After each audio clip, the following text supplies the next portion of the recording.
Ay rin nga tao misasaktan na naman. Ang sasaktan ko ho ngayon ay galing na naman ho na Italay. Pero bago ho tayo magkahaba ng istorya, abay siyempre ise-set up na ho muna ang lamesa. Balutan ng mga makina tapos ilabas na ho ang mga bagong tinta.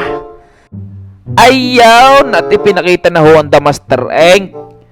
Ayan ho'y produkto pa rin ng Artec na mas lalo hong pinaganda ang tinta. Ay pakitahin mo na ring Red Dragon cartridge needle na aray. Ayan ho'y mas matalas pa sa mga taong balasubas. Ay wag naman kalimutan ng Achops Glide na aray. Ay biruin ninyo, sa sobrang bangaw ay lusot sa face mask. Ay pahapyawan mo naman ng kaunti ang bida. Ayaw, at nilatagan na ho ang papatungan ng braso ng biktima. Ang gagawin ho namin ngayon ni Sir ay isa hong koi face. Ay di nung kami magkaiga ay iprint ko na ho agad din na sa Oser Quick Stencil Printer. Ayan ho ay available din sa Osus Tattoo Supply. Ay kita nyo lahat na nakalatag sa akin lamesa kanina. Lahat ayon ay galing ho sa Osus Tattoo Supply. Ay doon ho sa mga naghahanap ng mura pero quality ng mga gamit.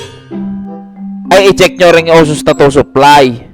Abay ano pang gagawin ay baka inip ng mga manonood. Abay siyempre wiwisi ka na agad ng alcohol. Ay wag nyo rin kakalimutan kaluskusan.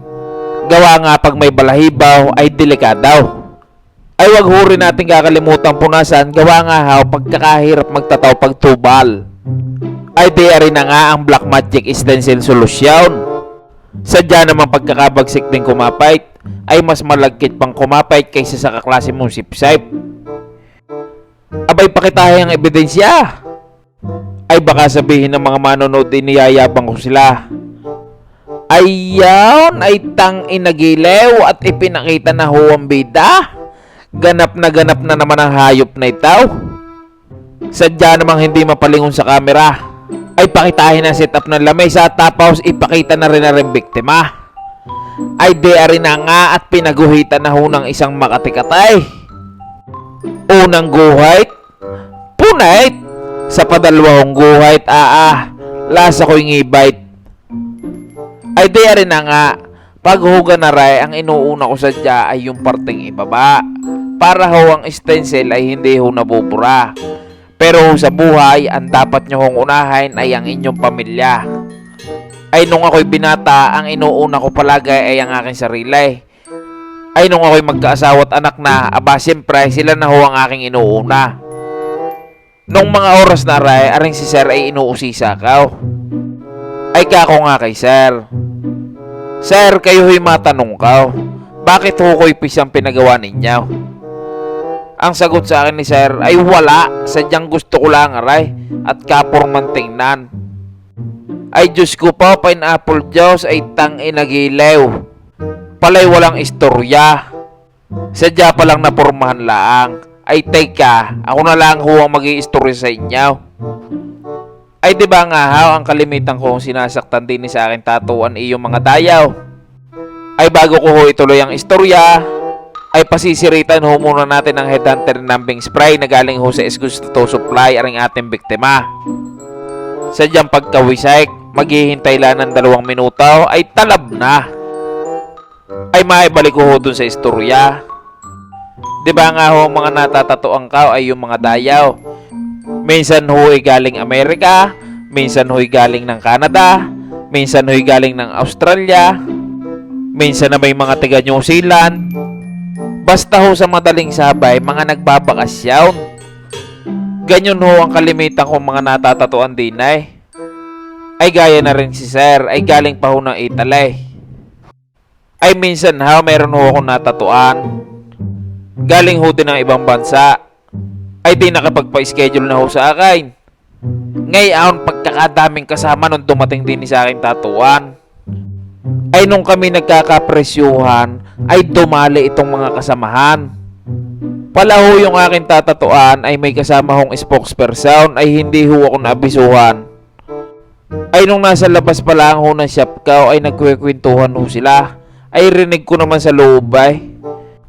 Abay ang pinag-uusapan sa labas wag mo ikang sasabihin na galing kang ibang bansa. Ako ika makikipagpulaw. At baka ikatagain ka niya sa presyaw pag nalaman kang galing ka ng ibang bansa. Abay di ako'y napapatawa sa luwab. At ang sabi ko'y kainaman ka akong pag-iisip na yawn. Ay di sa madaling sabi ho ay nakapasok na sa aking tatuan. Abay nadigahan agad ako ng spokesperson. Abay ang kasabi-sabi sa akin ni boss, wag mo naman kami masyadong katagain. Kami na may tigarin nilaang. Abay di ako'y sumagot dun sa spokesperson. Ang sabi ko'y bakit ko naman ho kayo tatagain? Eh ako ho'y magtatataw. Kung ako ho'y magkakarna, tatagain ko kayo. Abay nagkakamali ho kayo na iniisip ninyo. Ay matanong ko kayo, ano ho bang pinagkaiba ng balat na nag-a-abroad sa balat na nandito sa Pilipinas? Ang sagot sa akin ay wala. Palay wala. Ay di wala rin magbabago sa magiging presyaw. Ay parehas lang naman balat ang tatatuan ko ay. Ako ho ay huwag niyong igagaya sa mga kilala ninyong magugulang. Kahit na ho ako'y palamura, kahit na ho ako'y tatuan, ako ho ay pinalaki ng maayos ng aking mga magulang. Sadya lang kayo'y nagkataong mapanghusga kaya mali kayo ng inaakala. Sabi ko nga doon kay sir ay hindi niyo ho ako gayong kakilala. Ako ho ay parehas at hindi ho ako nanlalamang. Lagi pa nga ho ako nagpapaubaya. Palay gayon ang tingin sa akin na pag galing raw abroad ay tatagain ay kainaman. Ay parehas lang naman balat ang aking tatatuan. Ang pinagkaiba mo nga laang dito sa Pilipinas ay aray, sa ibang bansa ay ouch. That's the only difference between the two. Ay tangina Miles at nabawasan na naman ho ang English ko sa baol. Ang may papayo ko lang ho dun sa iba ay garnay. Huwag ho kayo magsasama ng spokesperson na nagagaling-galingan. Gawa ho, hindi ho ay nakakatulong. Lagi ko ho sinasabi, ako ho ay nagbibigay ng discount. Basta ho nasa maayos na pag-uusap. Hindi yung ako'y babarakuhay. Tapos minsan sila pa nagpre-presyaw. Ay garnay, kayo na lang ho ang gumawa. Sa tunay lang ho, pag minsan ako ho'y natutuwa. Gawa nga ho, yung hong aking tatatuan ay walang reklamaw, pahig na sa magiging bayaran. Pero ho ang nagre-reklamaw ay yung kasamahan. Minsan may negosasyon pang magaganap. Ang sasabihin sa akin baka naman makakahiling. Ay hindi mo na pinatawad yung aking kasama Sa loob-loob ko, kung ano yung saging, sila ho ay aking pahihilingin. Ay hindi wala naman tayo sa palengke, tayo nasa tatuan. Gusto pala'y libre, ay ihinga may bayad na. Ay yung pagpapahangin sa vulcanizing shop, ang hangin 5. Bago yung gusto, ang tataw libre. Bago yung gayong pakaasbag makipag-usap. Ay paano ka ba naman papayag pag ganyan ng mga padalay? Ay kung maayos sana ang pakikipag-usap, ay hindi napakaasbag Ay di ba nga ho, ang sabi ko sa inyo, kung ano ho ang pagtrato nyo sa akin, gayon ko rin kayo itratrataw. Pag kayo napakabait sa akin, ay triplihin ko ang bait sa inyo. Pag kayo naman ay mayabang sa akin, ay asahan ninyo, triple din ang ibabalik ko sa inyo. Ang bawat isa man sa atin ay may pagkakaiba at hindi pagkakasunduan. Tanging maayos na pakikipag-usap at pagkakaunawaan ang susay sa tunay na mapayapang lipunan. Pero sa tunay lang tayo ho pala'y nagkakahaba na ng istorya. Hindi ko ho namamalayan, arehong itinatatukaw ay tapos na pala. Ay siya, pakitahin ang resulta. Ayaw, ay tangina Miles, sadya namang sagak na sagak. Ay kayo na ho ang bahalang sumintensya kung ano sadya naging resulta.